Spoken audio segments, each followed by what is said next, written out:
जब मुख्यमंत्री जी आए थे ये तब कहा था जीरो टॉलरेंस। एक्चुअली आज 4-4.5 साल बाद वो जीरो वर्क चीफ मिनिस्टर हो गए हैं। क्या उत्तराखंड सरकार अपने 5 काम गिना सकती है जो उन्होंने उत्तराखंड के लोगों के बिजली के लिए, पानी के लिए, शिक्षा के लिए, स्वास्थ्य के लिए किए हों? भ्रष्टाचार गिनाने की स्थिति में हो तो काम गिनाने की स्थिति कहां से? असलियत यह है कि कोई काम नहीं किया, इसीलिए आए। मुझे बहुत खुशी हुई कि काश हमारे देश में अब शायद वो स्थिति आ जाए कि दो पार्टियों के नेता आमने सामने बैठ के, मीडिया के सामने, जनता के सामने बैठ के चर्चा करेंगे। ये लोकतंत्र के लिए बहुत मजबूती का विषय होगा। ये लोकतंत्र के लिए बहुत मजबूती की स्थिति होगी कि सत्ता में बैठे हुए लोग कहें कि हमने क्या क्या किया है, विपक्ष में बैठे हुए लोग पूछें कि भाई आपने ये नहीं किया, या दो राज्य सरकारें, दो अलग अलग पार्टियों की सरकारें आमने सामने बैठ के बात करें कि साहब त्रिवेंद्र रावत मॉडल में ये हमने अच्छा किया है, केजरीवाल मॉडल में हमने ये अच्छा किया है, हम भी बताएंगे। मुझे ये बात सिर्फ आम आदमी पार्टी की नहीं है, मुझे ये अपने लोकतंत्र में, भारत के लोकतंत्र में एक बहुत अच्छी शुरुआत होती दिखी।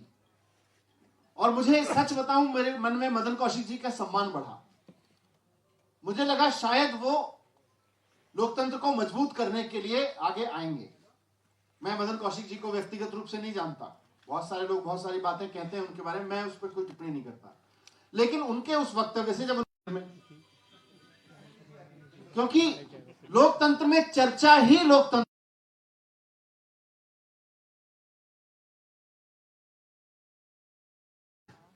देसी कवि हैं, रहे हैं, उन्होंने बड़े अच्छे शब्दों में लिखा कि ये जो फाइलों में आपका मौसम गुलाबी है, ये आंकड़े झूठे हैं, फरेबी हैं।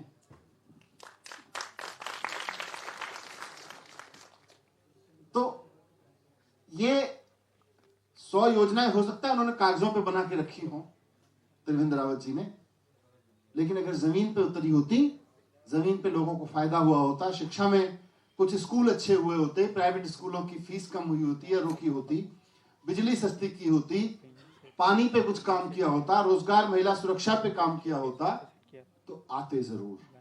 असलियत यह है कि कोई काम नहीं किया, इसीलिए आए नहीं। इसी त्रुटि पत्र में, और उसके बाद दूसरा पत्र भी, दूसरी ईमेल भी उनको भेज दी उसी वक्त, और उसी दिन ट्वीट करके भी कह दिया था। तो उस पर जितना ध्यान दिया, उतना ध्यान अगर उत्तराखंड के स्कूलों पे देख लिए होते तो एक आध स्कूल ठीक हो जाता।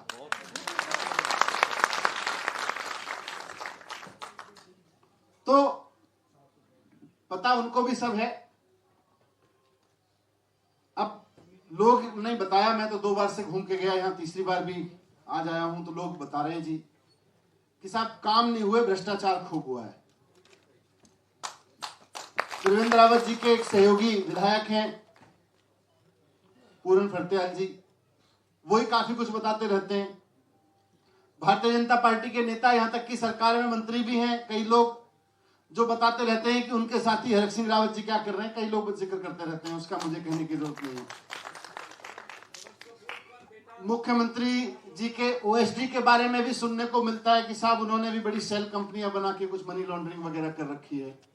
इसके बारे में भी कई मीडिया की खबरें मैंने देखी। मैंने देखा कि उनके भी, वो हरीश रावत जी के बारे में कोई स्टिंग आ गया, पता चला इनके बारे में भी आ गया। दोनों स्टिंग के बाद चुप हो गए, बोले हम तुम्हारे स्टिंग के बारे में नहीं बोलेंगे, तो हमारे स्टिंग के बारे में मत बोलना, आपस में सेटिंग हो गई है। अगर आप उत्तराखंड के बच्चे से भी जाके पूछोगे, भाई उत्तराखंड में ऐसा कौन सा नेता है जिसने सामान्य दूध की दुकान चलाने से जिंदगी शुरू की और आज करोड़ों की प्रॉपर्टी का मालिक बनकर बैठा हुआ है, तो मुझे नाम बताने की जरूरत नहीं, उत्तराखंड का बच्चा बच्चा बता देगा उसका नाम। तो ऐसे में जब बच्चा बच्चा भ्रष्टाचार गिनाने की स्थिति में हो तो काम गिनाने की स्थिति कहां से आएगी? काम किए हो तो काम गिनाएंगे, काम किए नहीं, भ्रष्टाचार किया तो फिर भ्रष्टाचार की गिनती जनता करेगी और अगले चुनाव में करेगी। अभी आप जाके पूछो कि साहब वो सूर्यधार झील के डेवलपमेंट से पहले अपने घर का डेवलपमेंट करने के लिए जमीन किस किस ने खरीद ली, तो लोगों, जनता के पास लिस्ट है कि किस किस ने वह जमीन खरीद ली है, किस किस का डेवलपमेंट से पहले प्री डेवलपमेंट हो रहा है। तो ये सब बातें हैं, यूके का बच्चा उत्तराखंड का बच्चा इस बात को बात कर रहा है। मैं जगह जगह लोगों की बात सुनता हूँ, स्प्रिंग सुनता हूँ, कहीं बैठ जाता हूँ, कई जगह सुनने को मिलता है यार उत्तराखंड में क्यों नहीं हो सकता जो दिल्ली में हो गया। अभी आपने देखा वीडियो 3 साल में हो गया, ये वीडियो जो पहला वाला दिखाया जिसमें बच्चे सुना रहे थे अपनी कहानी, 2015 में सरकार आई थी और 3 साल के अंदर अंदर दिल्ली के सरकारी स्कूलों की तस्वीर बदलने लगी थी। और आज तो ये हो गया है कि 98% रिजल्ट आता है दिल्ली के सरकारी स्कूलों का। 3 साल से लगातार प्राइवेट स्कूलों से रिजल्ट आगे आ रहा है। आज दिल्ली में सरकारी स्कूल है, उत्तराखंड में एक भी हो तो बताओ जहां से सरकारी स्कूल से पढ़ाई करके बिना कोचिंग के बच्चे आईआईटी में जा रहे हैं, जेई क्रॉस कर रहे हैं, नीट क्रॉस कर रहे हैं। तो मैं इसलिए ये बात रख रहा हूं क्योंकि उत्तराखंड में अब ये बात उठ रही है कि साहब अगर ये काम दिल्ली में सरकारी स्कूलों में हो सकता है तो उत्तराखंड के सरकारी स्कूल क्यों बंद हो रहे हैं। अगर दिल्ली की 70% आबादी को फ्री बिजली मिल रही है, हर महीने बिजली के बिल 0 आ रहे हैं, तो उत्तराखंड में क्यों नहीं आ सकते। अगर दिल्ली में प्राइवेट स्कूलों को 5 साल फीस नहीं बढ़ाने दी गई तो उत्तराखंड में फीस क्यों बढ़ रही है, यहां क्यों नहीं रोकी जा सकती। अगर दिल्ली में महिलाएं बस में फ्री चल सकती हैं तो उत्तराखंड में क्यों नहीं चल सकती। ये बात दिल्ली के लोग पूछ रहे हैं, उत्तराखंड के लोग अब पूछ रहे हैं और आज जवाब भी दे रहे हैं। और मैं यहां बैठे अपने साथियों से भी कहना चाहता हूं कि तैयारी करिए। उत्तराखंड के लोगों में दिल्ली के काम का सम्मान है। उत्तराखंड की सरकार पे केजरीवाल मॉडल के सामने खड़े होने की हिम्मत नहीं है, बहस करने की हिम्मत नहीं है। तो आप बैठें, तैयारी करें और मजबूती से चुनाव की तैयारी करें। 2022 के चुनाव में मुकाबला केवल और केवल भारतीय जनता पार्टी और आम आदमी पार्टी के बीच होना है और आम आदमी पार्टी की सरकार है। तो सब लोग मैं मान सकता हूं कि इतना लंबा इंतजार के बाद तो शायद मंत्री जी अपनी बात से पलट गए हैं और अपने ही दिए न्योते को वो भूल गए हैं या उससे भाग रहे हैं। भारतीय संस्कृति कहती है कि मुकाबला किया जाए, भारतीय संस्कृति कहती है कि लोगों के लिए काम किए जाए और फिर डट के मुकाबला किया जाए। भारतीय जनता पार्टी की संस्कृति कहती है कि चुनौती दी जाए और भाग जाया जाए। ये उत्तर प्रदेश में भी इन्होंने ये किया था। जब हमने कहा उत्तर प्रदेश में चुनाव लड़ेंगे तो उनके मंत्रियों ने कहा आइए चुनाव लड़िए, बहस करिए हमसे, क्या किया आप लोगों ने, हमने क्या किया बताते हैं। हमने कहा आ जाते हैं। वहां के मंत्री जी भी भाग गए। यहां भी इन्होंने कहा आप यहां जाओ, हम वहां जाएंगे, बात करते हैं। यहां के मंत्री जी भी यहां तो नहीं आए।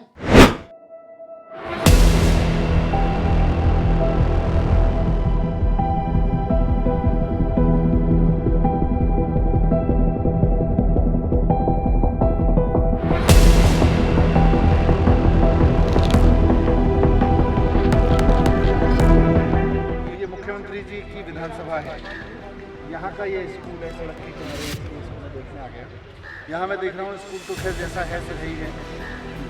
गाँव के बच्चों को मजबूरी में भेजता है। गवर्नमेंट स्कूल खराब किए गए और फिर प्राइवेट स्कूल खोले गए।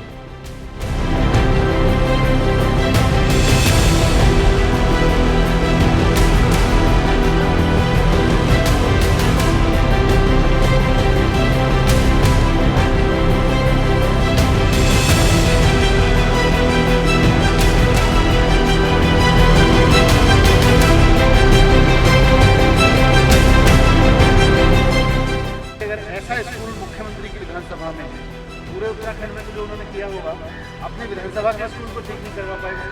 यहाँ तो ऐसा कर देते कि प्राइवेट स्कूल से लोग निकाल के अपने बच्चों को गवर्नमेंट स्कूल में लाते हैं। यहाँ तो जिसके बच्चे पढ़ रहे होंगे वो भी सोच रहे होंगे कि किसी से किस तरह से हमारा जुगाड़ लग जाए, हम अपने बच्चों को प्राइवेट स्कूल में भेज देंगे।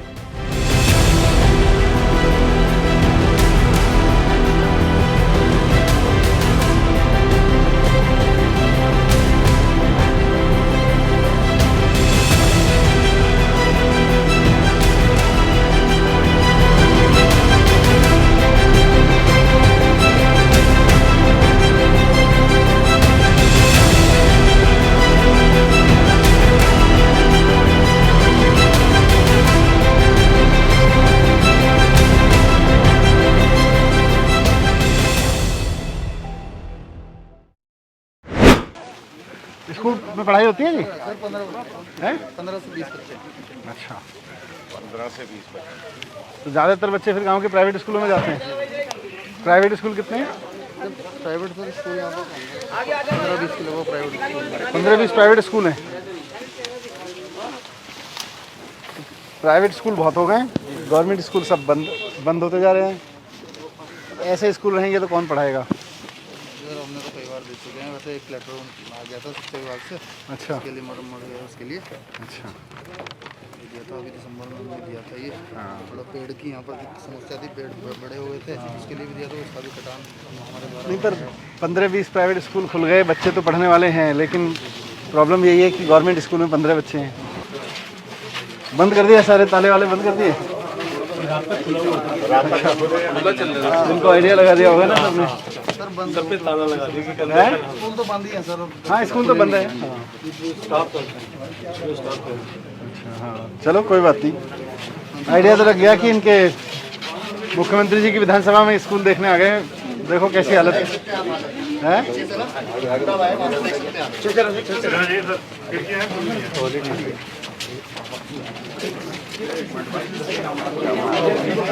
रहने दो खुले।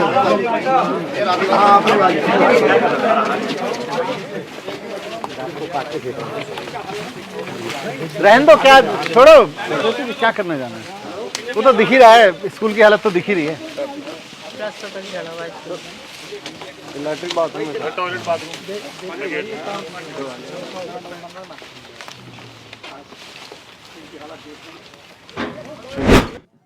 तो ये भारतीय जनता पार्टी की संस्कृति समझ में आ रही है कि भाग जाओ। भारतीय संस्कृति कहती है मुकाबला करो, और बीजेपी की संस्कृति कहती है निकल लो, चुपचाप निकल लो। मैं फिर से इस उम्मीद में कि हो सकता है उनका मन हो दिल्ली में ही बात करें, मैंने अपनी चिट्ठी में दूसरी रिक्वेस्ट भी की हुई है। 6 तारीख को मैं दिल्ली में उनका इंतजार करूंगा। दिल्ली में उनको स्कूल दिखाऊंगा, अस्पताल दिखाऊंगा, मोहल्ला क्लिनिक दिखाऊंगा, बताऊंगा कि कैसे 70% जनता को बिजली फ्री कर दी केजरीवाल सरकार। बताऊंगा कि कैसे केजरीवाल जी ने उतने ही संसाधनों में स्कूल बढ़िया कर दिए, सड़कें बढ़िया कर दी, ईमानदार राजनीति कैसे होती है वो बताऊंगा। तो मैं उम्मीद करूंगा कि आज तो नहीं आए, लेकिन हो सकता है 6 तारीख को वो दिल्ली पधारे। मैं ओपन निमंत्रण दे रहा हूँ, 6 तारीख को दिल्ली आए, लिख के भी मैंने उनको दिया हुआ है।